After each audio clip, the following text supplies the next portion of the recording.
Hey Lego fans, I'm here to tell you what's inside the new Iron Man issue of Blocks magazine that's available to order now at blocksmag.com. So head on over there to get all of the details and get your copy. But in the meantime, I'll tell you a little bit about what's inside this issue. As you can see, the Iron Man Collector's Edition set was so striking that we felt this was a really worthy cover star for this particular issue. And inside, senior model designer Aaron Newman tells us all about creating this set, the fact that it was a passion project. He talks about some of the design considerations, making sure that it conveys as a person inside a suit of armor, not just something really static and dull. He talks about the color scheme a little bit. It's a really interesting introduction to this really impressive new set. As you can see, though, way more than Marvel Iron Man inside, loads of different themes and topics covered in this 116-page magazine. This is not like the magazines that you get for kids that are Lego focused, which obviously, they have to be shorter, more focused on comic books, and they have a Lego set on the cover, so the page count's a little smaller. This is a big, thick magazine designed for adult fans. As you all know, there's absolutely loads of new sets coming to kick off 2026. So we talked to Design Manager Joe Kyde about the new Minecraft wave. Now, if you're a Minecraft fan, obviously you're going to love this. Even if you're not a fan of the Minecraft theme, this is really interesting because Joe talks about what is specific about Lego Minecraft. As we all know, the sets look a bit simpler. They use a lot of basic bricks and things. They don't necessarily use quite as complex techniques as something like the Marvel Iron Man Collector's Edition.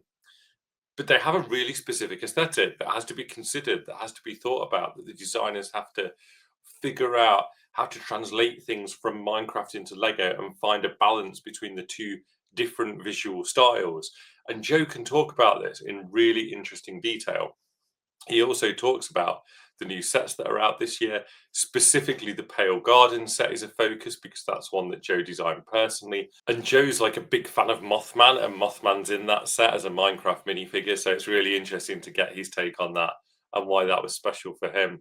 But yeah, really, really interesting stuff, and really tells you a bit about why Minecraft is a little bit different to other Lego themes. But also, obviously, there's the similarities that you'll notice as well. Now, again, because of all the new 2026 sets, we want to get lots of different takes on them. So we talked to design manager Chris Stamp about what, on the face of it, it's a cement mixer, right? A Lego City cement mixer. There's been loads of them through the years, but we take this one set and use it as a case study for how you design a Lego set, and obviously specifically a Lego City set, the way Chris and his team works. So he walks us through how they start, how they test and try different things and push different avenues, and then how sometimes they might add more detail to something, sometimes they might actually take things away to result ultimately in a better product, in a better model, in a better toy. And this is a really unlike anything else we've done because it's a relatively small set, but we're dedicating like 4 pages to it. You can really get some depth and understanding of what these guys are doing when they're coming up with these products. And obviously, it's illustrated, as you can see, there's 2 more pages of this, by concept models, by prototype elements. So all of that stuff, of course, is just the most amazing eye candy you can ask for. Not just products, though. We don't just do Lego sets. We look at other angles of the Lego ecosystem. Hugh Steer has the coolest job ever. He works at the Toy Project basically as the Lego guy. So his job involves running Lego workshops. It involves sorting Lego collections that are delivered to the Toy Project. The Toy Project is this charity that takes in old toys and then sells them on or uses them in workshops, generates more revenue, puts on more workshops, services the community and provides children with a safe space to come, to play, to express themselves, to learn a bit, to socialize, and just have a really positive experience that will help them out in their lives. And there's so many different angles to this charity, and we touch on a lot of them in this particular article.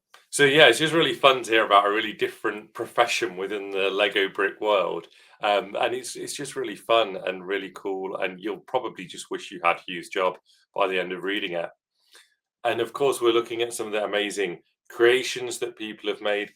Schloss Drakenberg, this fantastic, almost fairy tale looking castle that exists in real life, Caleb Schilling of Lego Masters fame created this beautiful build. He talks us through it. We pull out some really interesting aspects of it and show how he did them so that you can then use those techniques in your builds that you're creating at home. And we review sets, of course. We give our take. We tell you which ones we recommend, what you'll like about them, which ones are for you, which ones might not be for you.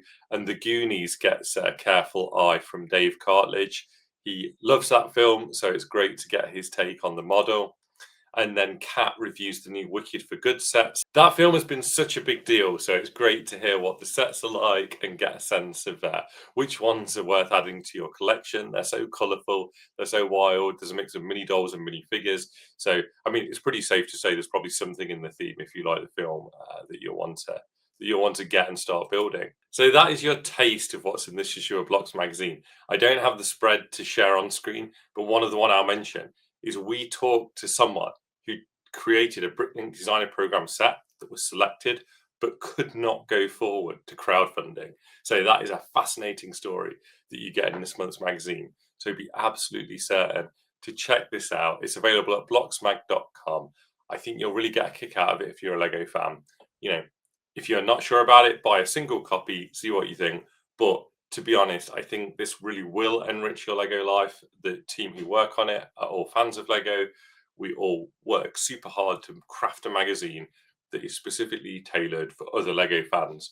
So I would recommend going for a subscription package. Check out if there's any deals available. We often have extra freebies and stuff when you take out a print subscription. So yeah, thanks so much for listening and subscribe to the channel so you don't miss any more videos from Blocks.